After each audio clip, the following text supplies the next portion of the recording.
Good morning guys. അപ്പം എന്താ ഇന്ന് ഒരു കിഡിലെ ഒരു ബ്യൂട്ടിഫുൾ ഡേ ആണ് കേട്ടോ. ഇന്ന് അത്യാവശ്യം ഒരു ലോങ് ഡേ ആണ്. അപ്പോൾ എന്താ നമ്മൾ കഴിഞ്ഞ ദിവസം നമ്മൾ രാത്രിയിൽ കിടന്നുറങ്ങിയത് ഇവിടെയാണ് കേട്ടോ. ഇത് നമ്മുടെ മേട്ടുപ്പാളയത്ത് നിന്ന് നമ്മൾ തിരിച്ച് തിരുപ്പൂറൊക്കെ പോകുന്ന വഴിയുള്ളൊരു അപൂർവ പ്യൂർ വെജ് എന്ന് പറയുന്ന ഒരു മാസീവായിട്ടുള്ളൊരു പാർക്കിങ്ങിലോട്ടോ കേട്ടോ. നമ്മുടെ 911 അല്ലെങ്കിൽ നമ്മുടെ ഒരു US-ലേക്കുള്ളൊരു ബെസ്റ്റ് ബൈ എന്നൊക്കെ പറയുന്ന പോലത്തെ സൂപ്പർ മാർക്കറ്റില്ലേ, അതേപോലത്തെ നമ്മുടെ ഒരു കിടിലെ ഷോപ്പിംഗ് മാളിനേക്കാളും വലിയൊരു പാർക്കിംഗ് ലോട്ടാണ് ഇവിടുത്തെ നമ്മുടെ ഒരു ആര്യാസൊക്കെ പോലത്തെ ഒരു വെജിറ്റേറിയൻ റെസ്റ്റോറൻറ്റ് കേട്ടോ, അപൂർവ എന്ന് പറയുന്നത്. അപ്പോൾ ഇവിടെയാണ് നമ്മൾ ഇന്നലെ കിടന്നുറങ്ങിയത്. ഇത് സത്യമായി നമ്മൾ കണ്ടിരിക്കേണ്ട ലൊക്കേഷൻ കേട്ടോ. ഇത് കണ്ടോ, എൻ്റെ വലിപ്പം കണ്ടോ, എന്ത് മാസീവാണ്. ഇത് ഏറ്റവും വലിയ ഹൈലൈറ്റ് എന്ന് വെച്ച് കഴിഞ്ഞാൽ നമ്മുടെ ഇലക്ട്രിക് ചാർജിങ് സ്റ്റേഷനും അതേപോലെ നമ്മുടെ ഫ്യൂച്ചറായിട്ടുള്ള നമ്മുടെ ഇലക്ട്രിക് ചാർജിങ് സ്റ്റേഷനും അതേപോലെ നമ്മുടെ പെട്രോൾ പമ്പും തൊട്ടടുത്ത്, ഒരു കോമ്പൗണ്ട് വാളും അല്ലെങ്കിൽ ഒരു മതിലൊന്നും ഇല്ലാതെ. അപ്പോൾ നിങ്ങൾ ഈ സ്ഥലം കണ്ടോ, ഒരു രക്ഷയില്ല കേട്ടോ.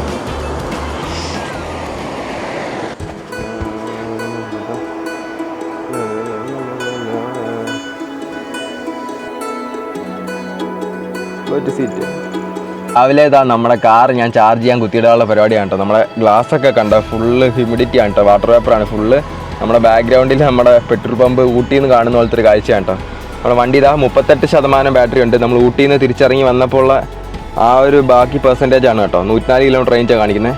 നമ്മുടെ വണ്ടി ഇതുവരെ 35,374 കിലോമീറ്റർ ഓടി കേട്ടോ. അപ്പോൾ ഇനിയും കിടക്കുവാണെങ്കിൽ നമുക്ക് ഏകദേശം 84,000 കിലോമീറ്റർ സംതിങ്.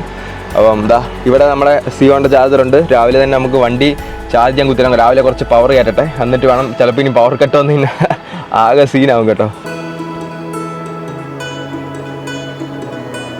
സിയോൻ്റെ ചാർജർ യൂസ് ചെയ്യുന്നവരെ നിങ്ങൾ ചാർജിങ് ഗൺ കണക്ട് ചെയ്തിട്ട് പിന്നെ ഫോണിൽ നമ്മളിങ്ങനെ നോക്കി നിന്നിട്ടുള്ള കുറേ അഭ്യാസങ്ങളൊക്കെ ഉണ്ടല്ലോ ഇലക്ട്രിക് കാറൊക്കെ യൂസ് ചെയ്യുന്നവർ.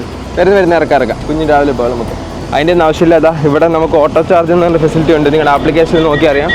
ഓട്ടോ ചാർജ് എനേബിൾ ചെയ്തിട്ട് ഒന്നും ചെയ്യണ്ട, വെറുതെ ഗണ്ണും കുത്തിയിട്ടിട്ട് കൈ കെട്ടി ഇങ്ങനെ നോക്കി നിന്നാൽ മതി. തന്നെ ചാർജിങ് സ്റ്റാർട്ട് ആയിക്കോളും, വണ്ടി ഓട്ടോമാറ്റിക്കലി ഡിറ്റക്ട് ചെയ്തോളും. അപ്പോൾ സിയോൻ്റെ മിക്ക ഫാസ്റ്റ് ചാർജിങ് സ്റ്റേഷനും സിയോൻ്റെ എല്ലാ സ്റ്റേഷനും എനിക്കൊന്ന് ഓട്ടോ ചാർജ് അവൈലബിൾ ആണ് കേട്ടോ. നമ്മളൊന്നും അറിയണ്ട, മിക്കയിടത്തും ഉണ്ട്. അപ്പോൾ ആ ഫീച്ചർ നിങ്ങൾ ഇതുവരെ യൂസ് ചെയ്തിട്ടില്ലെങ്കിൽ യൂസ് ചെയ്യാൻ ശ്രമിക്കുക. ഓക്കെ, അപ്പോൾ നമുക്ക് യാത്ര സ്റ്റാർട്ട് ചെയ്യാം. ഇനി നമുക്ക് ഏകദേശം 36 ഡിസ്ട്രിക്ട്സ് ഉണ്ട് കേട്ടോ. അത് 36 ഡിസ്ട്രിക്റ്റ് ഉണ്ട് തമിഴ്നാട്ടിൽ.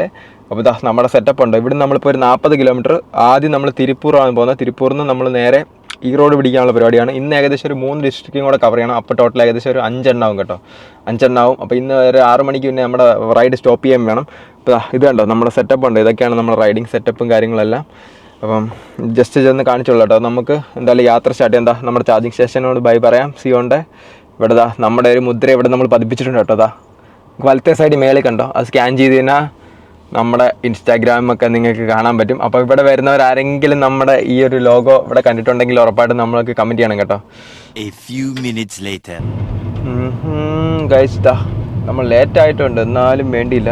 വി ജസ്റ്റ് റീച്ച്ഡ് നമ്മുടെ ഭാരത് പെട്രോളിയം. ഇതൊരു ചൂട്, ഇവിടെ ഒരു തുള്ളി തണലോലും ഇല്ല കേട്ടോ ഗൈസ്. അങ്ങനെ നമ്മൾ നമ്മുടെ ഭാരത് പെട്രോളത്തിൽ എത്തിയിട്ടുണ്ട്. നമുക്ക് എന്തായാലും വേഗം പോയിട്ടേ, നമ്മളിപ്പോൾ ആൾറെഡി കുറച്ച് ലേറ്റായി മീൻസ് 12:15. സോ വേഗം കുളിച്ച് നമ്മുടെ പ്ലാൻ ഇല്ലാത്ത 2 പരിപാടിയുണ്ട് കേട്ടോ. എൻ്റെ 2 ബെഡ്ഷീറ്റ് വാഷ് ചെയ്യാനുണ്ട്. സോ അതും കൂടെ വാഷ് ചെയ്തിട്ട് നമുക്ക് വേഗം വിടാൻ സ്ഥലം. അപ്പം ബെഡ്ഷീറ്റ്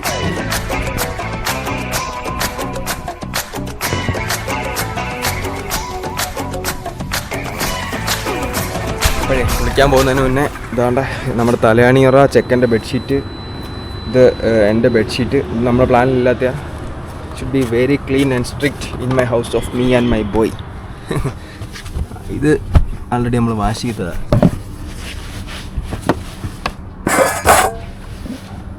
ലാസ്റ്റ് പോകാൻ നേരം ഇത് നമുക്ക് പുതിയതായിട്ട് ഊട്ടി പോയപ്പോൾ കിട്ടിയത് കേട്ടോ. 5 ലിറ്ററിൻ്റെ ഇതിൽ വെള്ളം പിടിച്ച് ഇവിടെ തൂക്കിയിടാമെന്നാണ് എൻ്റെ ഒരു പ്ലാൻ. ഇവിടെ തന്നെ കിടക്കട്ടെ. താങ്ങുമെന്തോ, താങ്ങിയൊക്കെ ചെയ്യും. കാരണം നമുക്ക് 3 സൈക്കിള് കൊണ്ടുപോകാനുള്ള റാക്കാണിത്.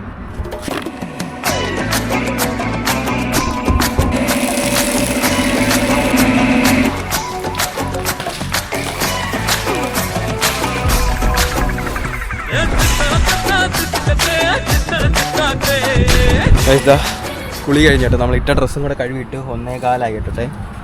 അപ്പോൾ നമുക്ക് എന്തായാലും അവിടെ പോയി അതെല്ലാം ഉണങ്ങി നോക്കാം. അതും വാരി നമ്മുടെ ഈ ടാങ്കിൽ വെള്ളം നിറച്ച് നമ്മുടെ ഫ്രണ്ടിലത്തെ ടാങ്കിലും വെള്ളം നിറച്ചിട്ട് നമുക്ക് ഇവിടുന്ന് യാത്ര സ്റ്റാർട്ട് ചെയ്യാം. Okay, good boy.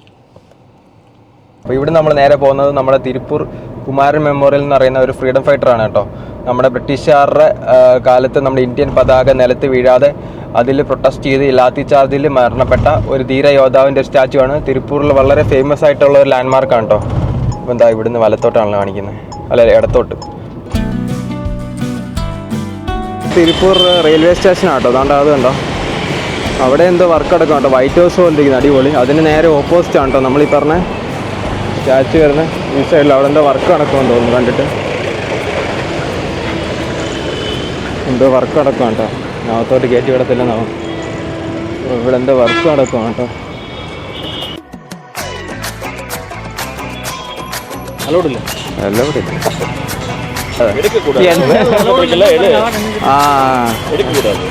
എന്നാണ് എന്തോന്ന് വേല, നമ്മൾ വേല കാണാത്ത എന്തോന്ന് വേല. നമ്മൾ തിരുപ്പൂരിൽ നിന്ന് ഈറോഡ് പോകുന്ന റൂട്ടിൽ നമ്മുടെ തിരുപ്പൂരിൻ്റെ തന്നെ കുറച്ച് ഔട്ട്സ്കേർട്സ് ആണ് കേട്ടോ ഈ ഒരു ഏരിയയൊക്കെ. ഇവിടുന്ന് ഒരു 47 കിലോമീറ്ററാണ് ഈറോഡ്. പക്ഷെ നമുക്കിവിടെ ഒരു 2 മിനിറ്റ് അപ്പുറം, ഏകദേശം ഒരു 1 കിലോമീറ്റർ അപ്പുറം നമുക്കൊരു ശിവ ടെമ്പിൾ ഉണ്ട് കേട്ടോ. ഏകദേശം ഒരു 10-ാം നൂറ്റാണ്ടിൽ, അതായത് 2000-2500 വർഷം എന്നൊക്കെയാണ് പറയുന്നത്, പഴക്കമുള്ളൊരു അടിപൊളി സുഗ്രീവ ശിവ ടെമ്പിൾ എന്ന് പറയുന്ന, അതായത് രാമായണത്തിലൊരു കഥാപാത്രമാണ് കേട്ടോ സുഗ്രീവൻ എന്ന് പറയുന്നത്. അപ്പം ഒരു ശിവ അമ്പലമുണ്ട്. അപ്പോൾ നമ്മളത് കാണാൻ വേണ്ടിയിട്ടാണ് പോകുന്നത്. അപ്പോൾ ആ ശിവ ടെമ്പിളോട് കഴിഞ്ഞ് നമ്മൾ തിരുപ്പൂർ കഴിയും. നമ്മൾ അത് കഴിഞ്ഞിട്ട് നേരെ നമ്മൾ ഈറോഡ് പിടിക്കുകയാണ്. ഇപ്പോൾ 4:10 നമ്മളെന്തായാലും ഇന്ന് കറക്റ്റ് 5:20 കാണിക്കുന്നത് കേട്ടോ. നമ്മൾ ഇവിടെ എന്തായാലും ഒരു അരമണിക്കൂർ പോകും.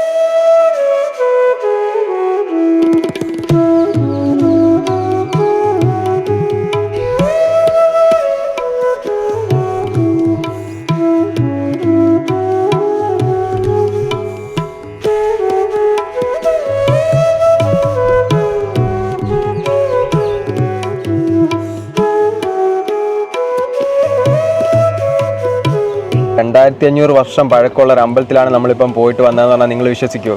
സത്യം പറഞ്ഞാൽ നമ്മൾ ഇത്രയും നാൾ നമ്മൾ കണ്ടിട്ടുള്ള അമ്പലങ്ങൾ പോലെയല്ല കേട്ടോ. ഒരു വ്യത്യസ്തപരമായ ഒരു ആർക്കിടെക്ചറാണ് ഇതിനകത്ത് നമ്മൾ കയറിയപ്പോൾ കാണാൻ സാധിച്ചത്. കുറേ ക്യൂബിക്കിൾ പോലെ കുറേ സ്ട്രക്ചറുകൾ, അതുപോലെ ഇപ്പം ചില പ്രതിമകൾ, ഇപ്പം മുരുകൻ്റെയൊക്കെ ഫേസൊക്കെ കുറച്ച് ഡിസ്റ്റോർട്ടഡ് ആണ് കേട്ടോ. അപ്പോൾ അത്രയും വർഷം പഴക്കമുണ്ടെന്ന് നമ്മളത് ഓർക്കണം. അതുമാത്രമല്ല ഇതിൻ്റെ മെയിൻ പ്രതിഷ്ഠയ്ക്ക് ഉള്ളിലോട്ടൊക്കെ പോകുന്ന അതിനകത്ത് ഒരു തുള്ളി ഇതിനകത്തുനിന്ന് ഒരു തുള്ളി ഒരു എയർ സ്പേസോ അല്ലെങ്കിൽ ഒരു വെന്റിലേഷൻ ഒന്നും കൊടുത്തിട്ടില്ല. അതിനകത്ത് പൂജിക്കുന്നവരെയും അതുപോലെ അന്ന് ഇത് പണി കഴിപ്പിച്ചവരൊക്കെ സമ്മതിക്കണം കേട്ടോ. അതായത് അത്രയും 2000-2500 വർഷം മുന്നേ എന്ന് പറയുമ്പം സത്യം പറഞ്ഞാൽ ചിലപ്പോൾ അതിനുള്ള സാധ്യത പോലും കാണത്തില്ല. ചിലപ്പോൾ ആ ഒരു ഹോൾ ആ ഒരു ഇത് കൊടുക്കാൻ നമുക്കറിയത്തില്ല. നമ്മളെയൊക്കെ വളരെ ബ്രില്യൻ്റ് ആണ്. എന്തായാലും അത് കൊടുത്തിട്ടില്ല. ഒരു എയർ വേണമെങ്കിൽ ഒരു ബ്ലോക്ക് കൊടുക്കാമായിരുന്നു, പക്ഷെ അതൊന്നും കൊടുത്തിട്ടില്ല. ഒറ്റ പീസായിട്ട് ഇങ്ങനെ പണിതേക്കുവാണ് കേട്ടോ. അതിനുള്ളിൽ വായു ഒന്നും കയറത്തില്ല. മെയിൻ പ്രതിഷ്ഠയ്ക്കുള്ളിലകത്തൊന്നും ഫുൾ ഇരുട്ടാണ്. ടോർച്ച് ഇതൊക്കെ കത്തിച്ചാണ് അവിടെ ആൾക്കാർ ഇതൊക്കെ ചെയ്യുന്നത്. അപ്പം നിങ്ങൾ വരുവാണെങ്കിൽ സുഗ്രീവ ശിവ ടെമ്പിൾ തിരുപ്പൂർ കേട്ടോ. അപ്പോൾ നമുക്ക് യാത്ര സ്റ്റാർട്ട് ചെയ്യാം. 47 കിലോമീറ്റർ ഈ റോഡ്.